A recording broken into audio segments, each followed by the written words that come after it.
Being stuck in a tent at a snow camp can be morale sapping. Let's talk about why and how to build a team kitchen in a snowy camp.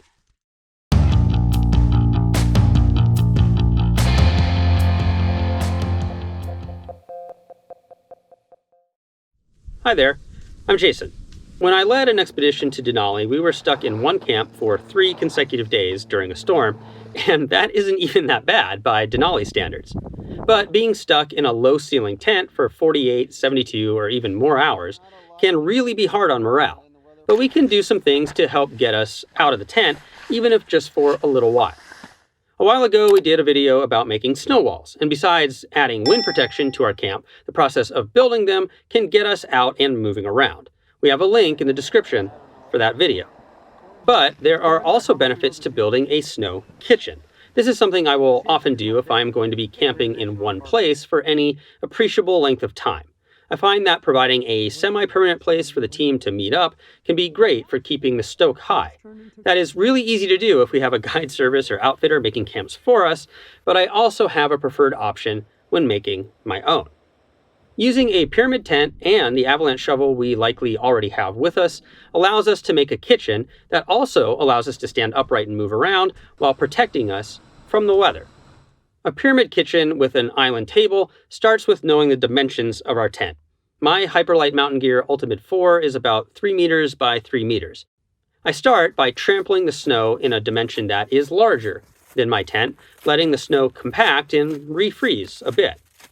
I want to leave a place to anchor the tent corners, so I mark the tent dimensions and then start digging a trench in the shape of a square whose sides are inside the lines marking the tent's footprint, with some room to spare. I want the trench to be wide enough for big boots, plus a little more for reasons you'll see in a moment. But I am also leaving a fully undug section in the center, which will be the support for our middle tent pole and will be the table.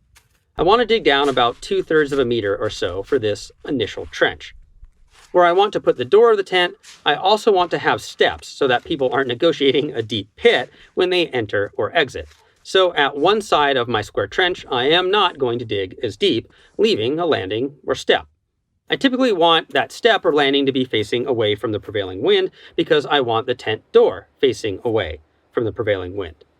Once I have dug out the 3 trench sides and left the step or landing for the entrance, I now want to dig an even deeper section of the trench. Now though, I am moving the deeper part in towards the center.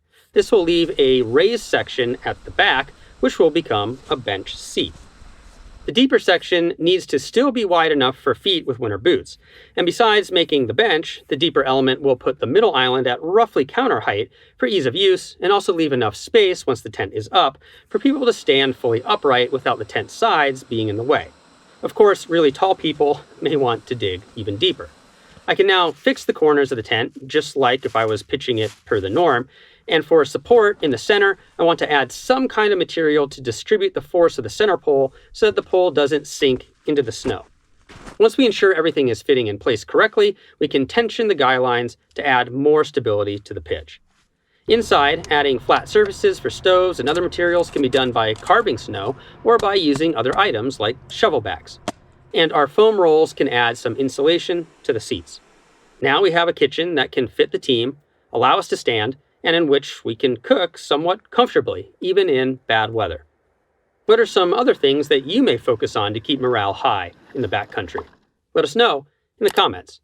Thanks for watching this video. Please like, subscribe, and share if you want to support us. For more information, you can go to our website at www.shortguysbetaworks.com.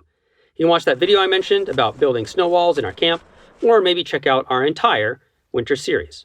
We'll see you next week and keep on getting more out of that big outside.